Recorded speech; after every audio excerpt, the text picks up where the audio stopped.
Chaka yan heri yan dial family kwas wi mon keleo ci loy dantes ke ci nga wala me min ci kwas kon jaka chop kona to kore ngi ka dan ka saba school chet ka min sana janga chire ni diala tine ci kwas ci nga me ci nya gore alaka ci nga rewo ko jok ko bana du ngi ka rien tin la kon kalat ja kon ngi ke introductions Sabbath afternoon kane changen jol ka jok elder David kak an wale chuko de la nok bolong no bana dun jok ba kon ngiej ka chang karaw rieden ba ngi no kon an wale la je kus moja ka loj me pos kun moja ka loj me pos o de loy kon ger re nga sa min jal ko kon mi ci loy kon ro be ger ki cha ka be ger ci kon min gwa en lat ko daga kuidan ci kon ba ngaj kamo ko ne aloy kon ko ger ban te ka loy mi jidit rei ko ba chu gwa long ka be nyu to no cha kon nyok ka da be ye ko den gwarel godro rei chang duer tan tana sin riet kel mishala re David en o ger loy da ke moja ka loy me pos ko wo cha loy gente ka duer che jogor en wale to kon ka ngis mi ko dal re ala ka ko kuidan da mandan ga lwa kon ke gwan moch jaram mbir chongen wala nyam dan beri de me chalara no de kos kon moy kaloy me pos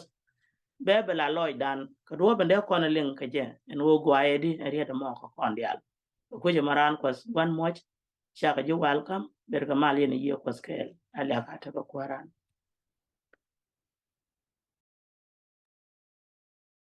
Amen. Amen. Nga alia te ko ja kon dia ner ke mala la te ko ja kon kam chang me si ko kon no ko kon kana kai lo ja kon alia te ko chana ju kon chana ke benling chang chi kon nyur gwa kel nyu de je ko ja kon ko ke yede ko ja kon ko nyur gwa kel re margade ki re dul ko de men chi ya pin lo ani di kana won yam ba pal gwa mi tot ne la ta lo ko mala ko chinin ko dial ko ne jin ka chi no wi yi ka do wala wa din chi ko ne du ka ne ka na kai lo do ko ya ga nyu nyam du go din ko ba ga riet ko ba ga ben ke chi ka men cha tok ne ka tuk de men ne gu da go din ngat ke je wo yi du ko bos ka la de ne du ka na go du bos ko ni chang ka chu ye chu ko mi di amen amen amen ko heliak te ko wo cha kon kam go da me nyok nyok me tie ma cha kon thank you brother David ke long hen chu ko da kam ko kon tiam ruani ye ka ke chu ko da la ka ko ban ruani ye ka len ka tok du ka jan go da me ke jan ta ka liak te ko nyal ko yo ba kon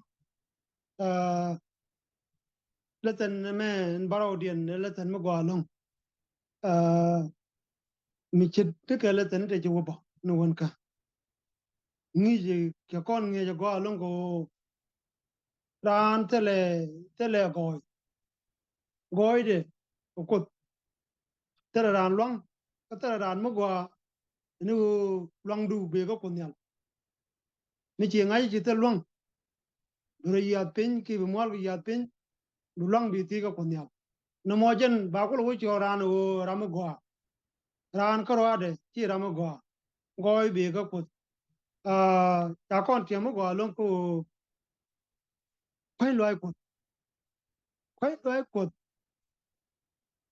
ke pe wi mo na ma ko ya wo ta mane ru nya ki ja wo re mo na dialan kan pa kwai loy ko ye chum na ga chang na me chi der che dir wi mo na me kan ko kwai loy de kap chong ngo me che chu bo ni re pare re mo na dial kan pa chu ko sa kai lo de che jak ko bo chum nitin na me je na ku ke di na la do ku ken la nga jo ken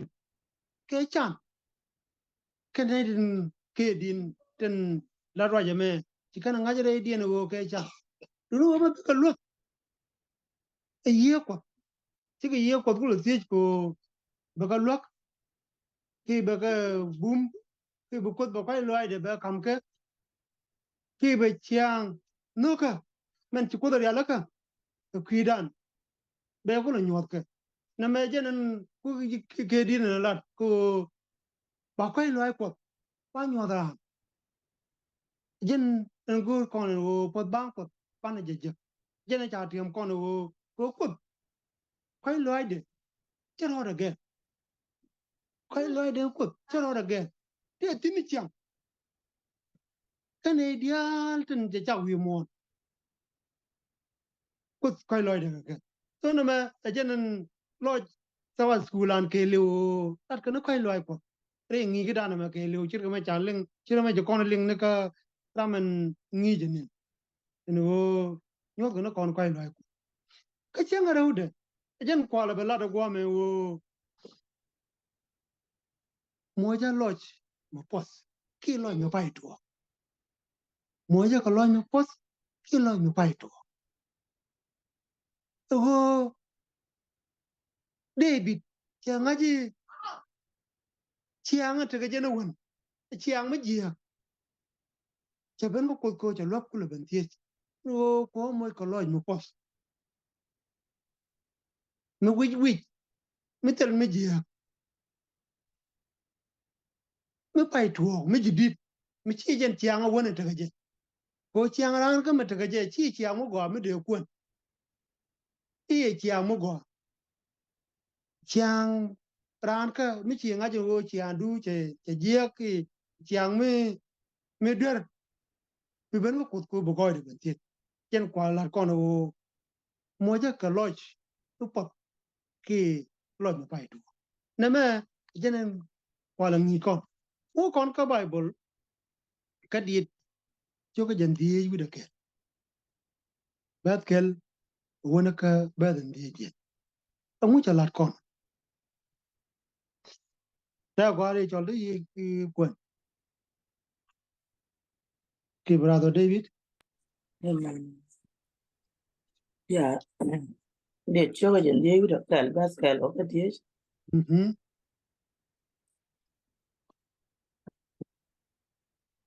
Wa.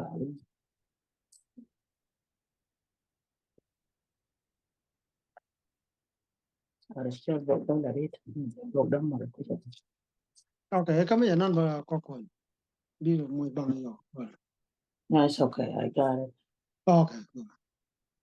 Gwa lang chana jaleng. Ya jala ra para amri ra dueri ka jan san bok dan kono ko to kriet ke lo ka die aloy to koch ka lo ko no du sele japek ka ko koy lo ay du sele japek ko woy duer ka la ka apos ka jia ka woy duer ka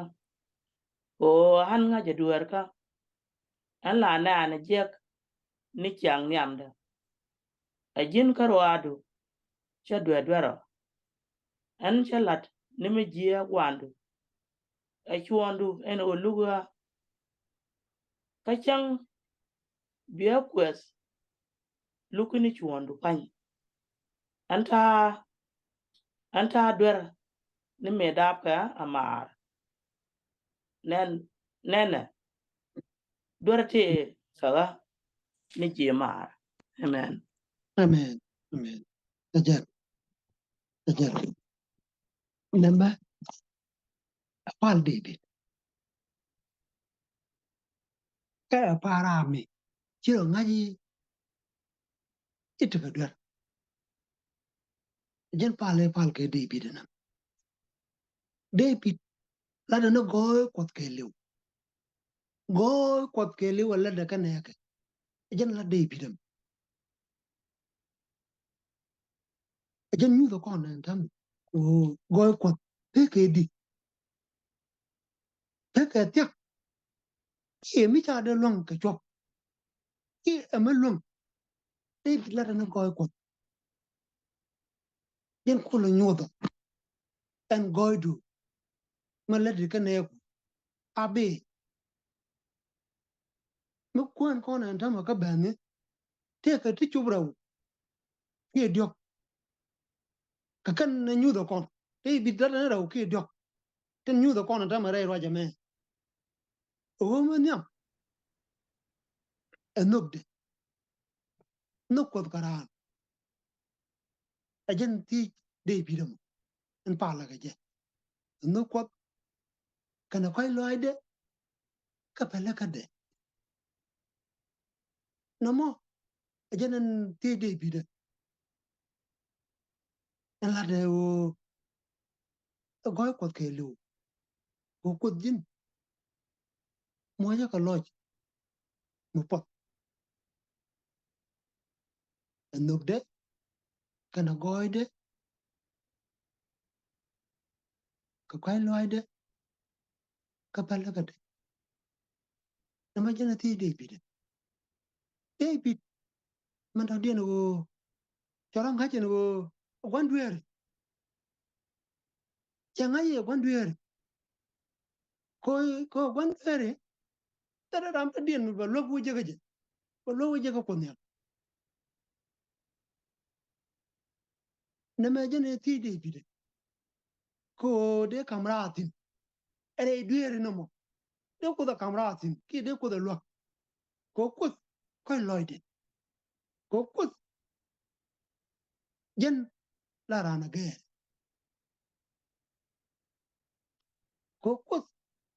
ko mete ka pele ka jen ti de bi de ka jen let raja ma ja kono jam en wo e chiang duer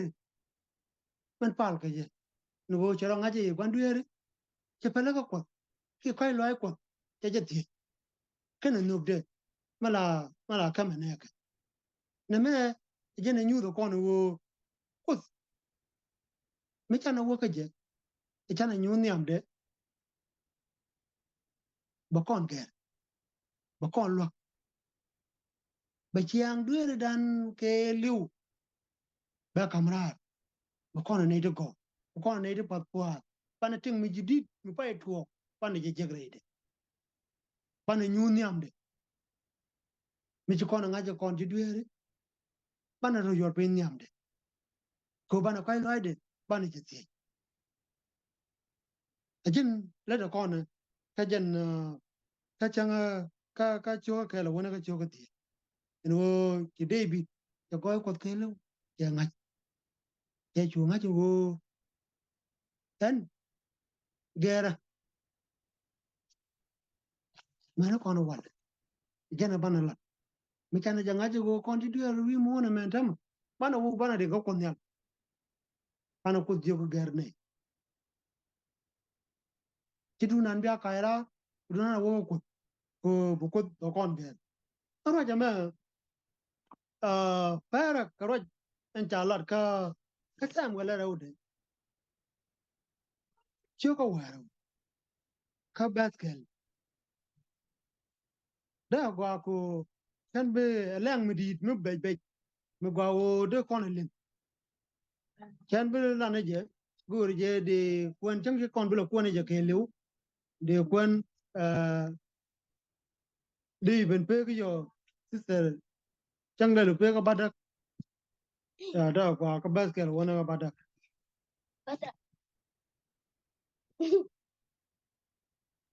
Amen, amen. Gwalo. Sam wala rawde. Sugar waro. Baskel o ka badak. Ya la arwai nasan kane David. Ka shu kunyal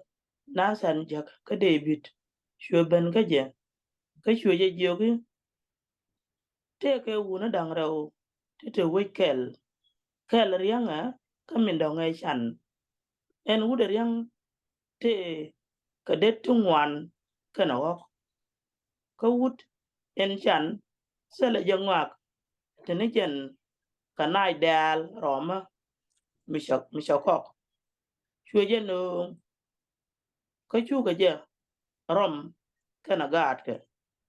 la miske la miske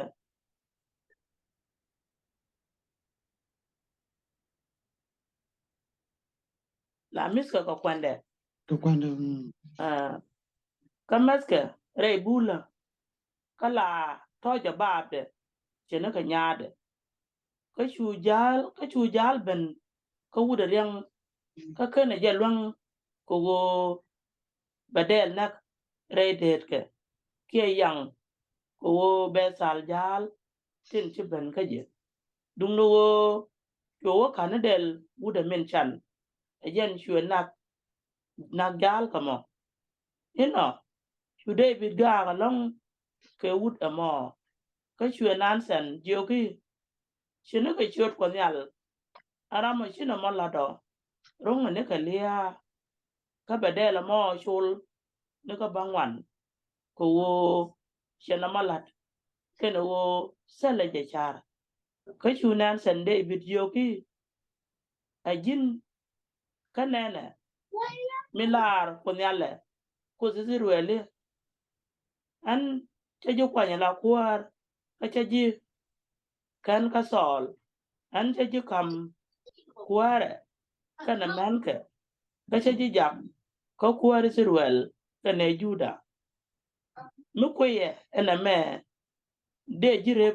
kareo to kong men kana chuchon gwa amen na me aroi me bay jalong lang me bay jalong ka roi David kana gok na nasen aroi me bay jalong na me David re got etetin ngai kone wo David no ba kwar ka Israel kwanye ko ta ye chi sol te cho ko se luz gaje cheri ala ka David wo cheri chi ko dari ala ka wo be David be kwanye la kwar ka Israel che kam kwak dial ki ten dial ten gore ten David re te ga de chi ko ka kam che kam riang ke ene ngwane dial ten gore no wo de chi ngaka re kwar ga de chi ko ka kam no mo opon mi di de lo me de ko la ta loy ga je ko wo bo wo ka kwar kana wo be tek re rui ka de ete kana sol chi long de o gang ko de David dwer mi di de long che dwer mi be che la de long ko re kwar ga de no mo che joji te ka bom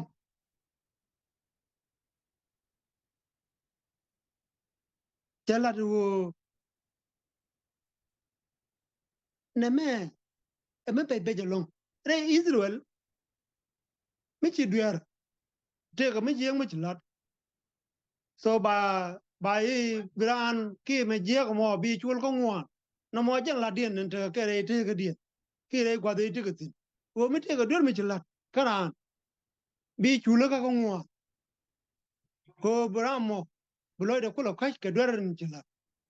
no mo jen la dien ne won du no la ta me chi je ne chi de bi la ko David che chigran che kan rameti pinde che chigra kan ke jen bo nyok che la mo nyok mo na ka je no mo dwer mi di lo ko chi chigran de kan ka bu ngor ba wi mi na gara no mo dwer mi di lo mi chi ku do ko ne dwer mi di ko la nga chen wo kon ko lo le gwe be na na ko lo ko en wo mi chi dwer ka dwer mi di mi chi ro lut ka chi rin ka ko ngode ko do nyodum da ji nyo da nyo ni ji wang lo ka chi dwer nga chi ro yor pe ni amde ki da nyo ni ji ko lo na me da ma je ni jo kon nga je wo ไม่ใช่ด้วยเชียงไงเบรียงก็กดก็บุกไปลอยบีทีเบรียงยอดเป็นยามเด็กก็กดไม่ถึงกับไปเลยก็ไอ้เจนี่ละได้บีเดนก็ด้วยเลยจะลัดด้วยไม่ไปจะลงก็นี่เจนเจ้าชาร์น้ำมันไม่ไปจะลงเจ้าเจ้าก็ชาร์ไปเจียไม่ใช่เราไม่เชื่อปะเชื่อมากกว่าร้องนี่เจนพิษอะไรมั่งบ่ร้องนี่เจนกูได้ลิวเราเชื่อกูจีเชื่อกูนี่เจ้าชี้เจนอะไรเดียนเราไม่เชื่อทัวร์กันหรอกเชื่อเราไม่ได้จะเจอกันเราไม่ได้ลิวอ๋อเด็กคนกูเลยลืมตีนอนมันควรก่อนนะแค่ลิว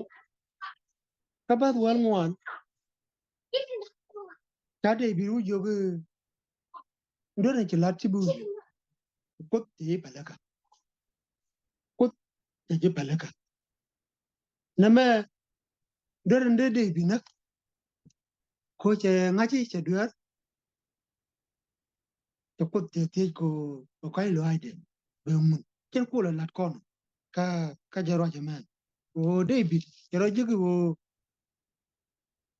ชาราไม่จะเดือดโคจะง่ายจะพี่จะนั่นแม่เดือดแม่โคเดือดไม่ใช่จุ่มโง่ชิรานวันนักก็จะเชื่อเชื่อกันเราไม่ใช่ได้โง่เทกันเราไม่ได้ลิวนี่จ้ะจากกูเลยจูกูก็เดือดแม่ที่เราเด่นจริงๆร้อยเดียวจงงับโคจะหยอดเดือดร้อยเดียวจงงับ mà nó còn đó mấy tụi con ơi tụi con đi ăn cọp ai chi mua tụi mẹ khi go mẹ cho con chor rồi chứ con đưa con ngay vì con nó đưa này nó có khiển mấy cha nó có cột con nhuột đưa con cái gì đấy mấy cha con nhuột đưa con nó rồi nhuột pin chết đi ba nó luộc ba nó chết thiệt có cột nên mẹ cho nó mua được mấy tiếng của con cái điện cho cái quan cái quan cái rồi được ba đuổi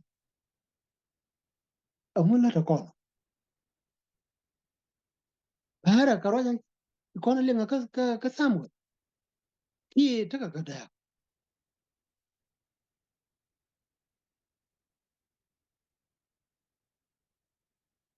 đấy là cho quân đi cho quan cái với được ba đuổi ông muốn cho lát con cho nên chẳng cái đó đưa được cái chỗ có chú lực cái đó riêng được bây giờ có lối cho nên chẳng cái đó đưa được cái chỗ có chú lực cái đó đưa được cái đó riêng được thế bị cho nó cái thế qua thế xin thế đây mà cho nên cái cái Samuel ở đâu đấy nó David thế đấy mà cái nào ngay gì wo arame gwandwer ru me che ben ngaje ka di den go chene te dueri chene cheng kata dueri ko chene cheng kata dueri ko David che ngai ko taran cheng kata dueri ko dumu cheng ran kata dueri ka chira marong ko de te ramade liu chira made ngote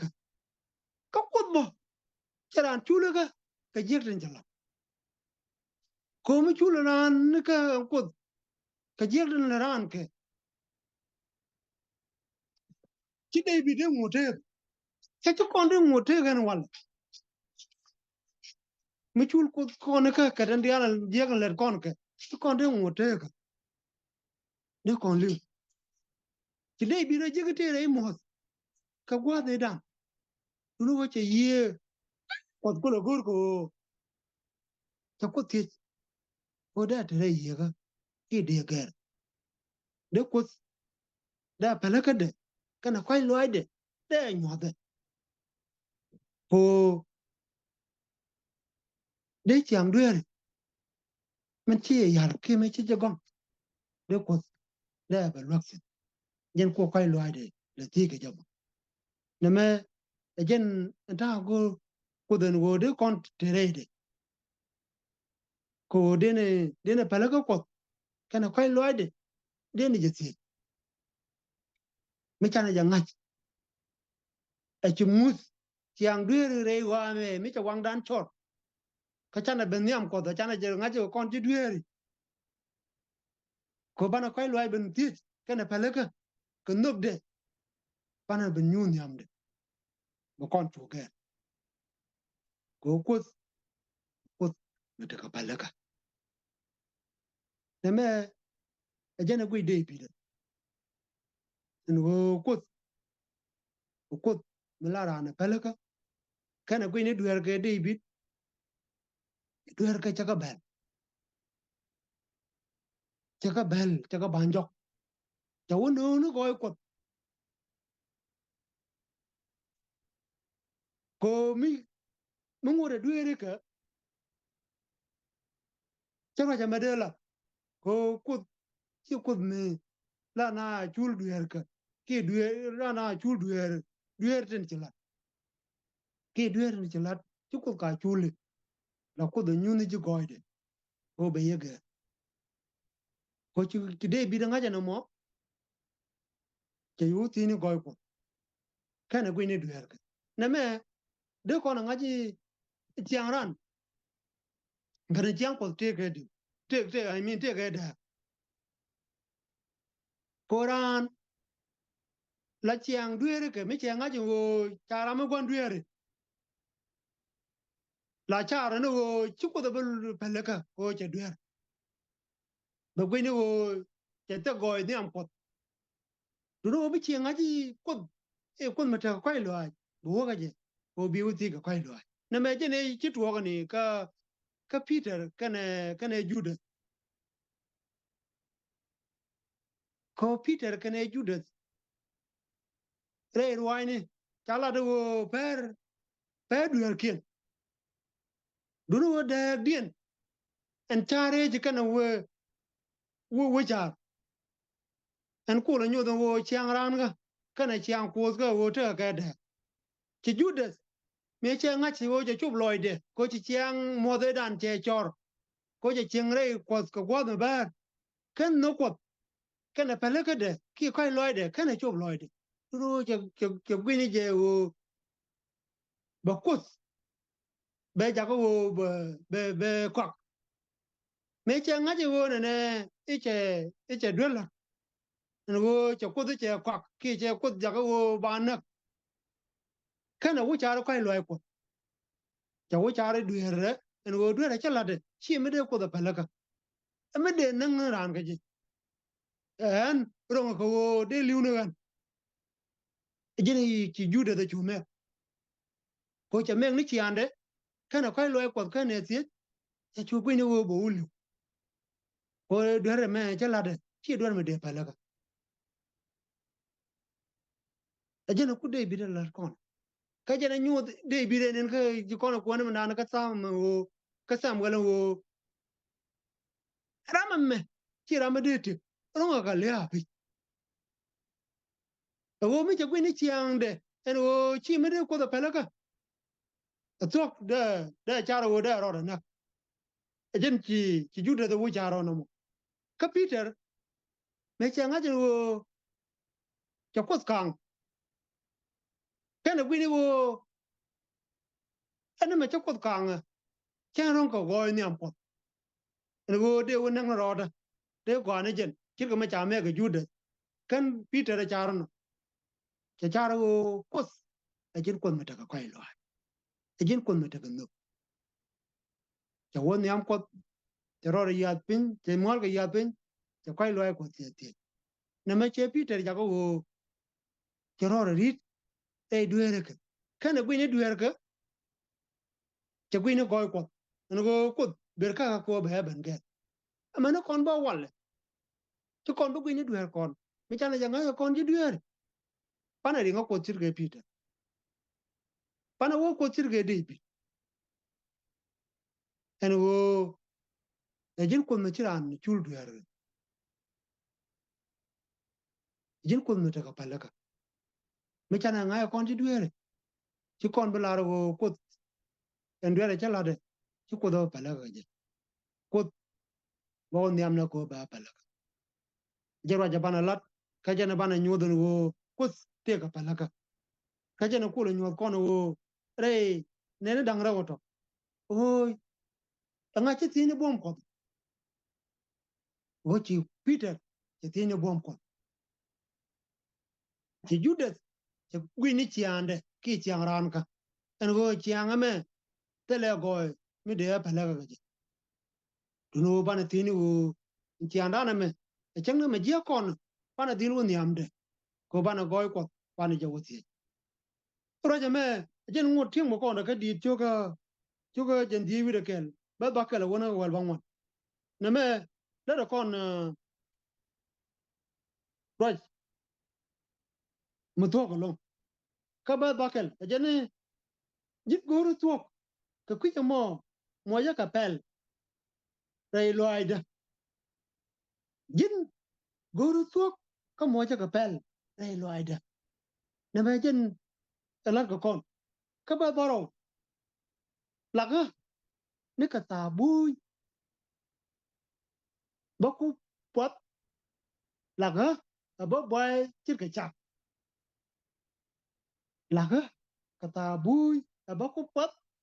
ka laga ba boy chir ka chak na ma jen palan na bana mo kon ya bin nyam ko ga je ko ba kon ger bu kus ba duran ba tan kon ne ti wi to go ko bana chu boy nyam de ka ba badak a leng na goy kana ta loy a chau ka tin chin nuor loy dien te ba ngwan chu duer ka ta nyok ka gwech ka wo nyon ka dial ba wal yang nó loy de ko pot lo ko kala ni ye en tuok to pai tuok loy de amen na me ja roy dan en bana lat o bu ko ko loy dan ja ko pot ka ba ye de ban tuok ba la re loy dan ye nge kon na bi ate ga jidi de pai tuok bu ko ba ri alaka pana won yamde bu ko ba kon ge ko ba kon kam ye de men tuok en pai tuok ko ba la re loy dan bu kon twa ne de ko ci kon bu la bu ne duer kon pana gwine no ko ki goy ko kon chu ke kon twa ne to ko chana won yamde me me kwen kon ke lu nyu to kon ti anan ke lu ke nyu to kon ta de kon o ge ge ke nyu to kon pele ka ko o pele ka ko ni ne di ki de bi ru gwine pele ka ko kana gwine duar ka ki ga ma to kon ke no o no ngai kon o jin mi chi duar e ji chom no ka si jin chang cha ye luin ba la ngu de cha ru duar la ngu de bo cha ru duar chi la tu no mi ti re ko e chu ku do ger ke ye de ta chiang ye ga ke lu ta ja ger chi belu gwine duaru en chi lat to ku du chwa ngoi ka loy mi jidit mi pai tu to no ka je wo ene me jenen de ko na lim ka ko ri era de chu ga ngwan ngu cha lat ko no ba baken jene ka wo ko enin lar je yi ka boy ria mus jen ko en chi boy de ya ka boy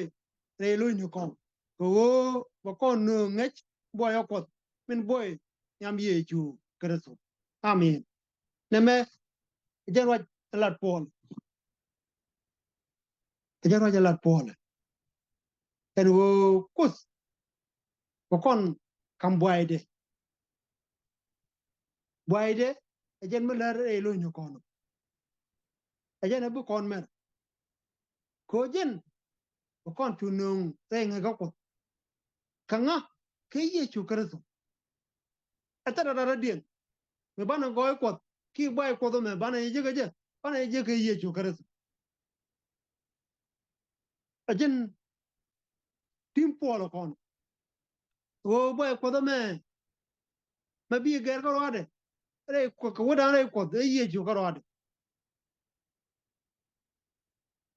ka chen cha lar kon bo ka chen ko ni re chu die mi re ba kon tin ba wal ngwan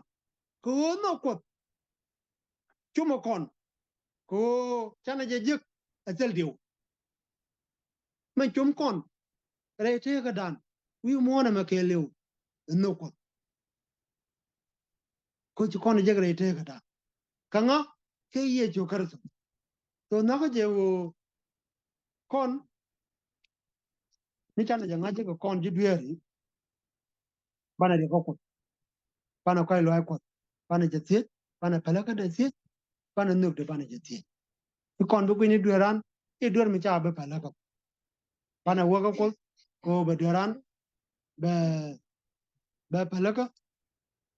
to no mo je na ko wo ba tiam kon ka jan ta ka ma ani chuk dia lo ko kien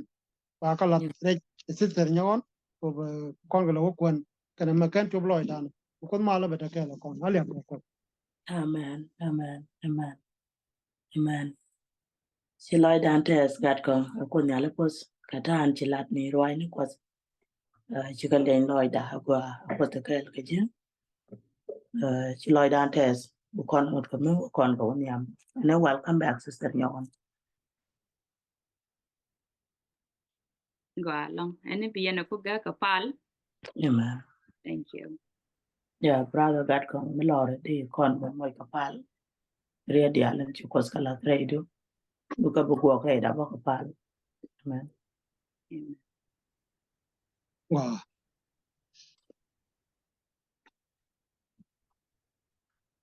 lar ga ta lo ai ko ma la ko no ko do pen cha kam ko adun ta ga ben yam do ko go ko pala ka be de kam ko lo ai do kana ko do me rong kana ko ko din kana pala ka do pen cha kam ne ko ta ga ben yam do adin ko be ne pala ka e duer ko dia lan cha ko lat dia la ngai ne ke mana dia la ki ne ke ko be ne pala ka tin ke chori ye chu ko ni amen Amen. Amen.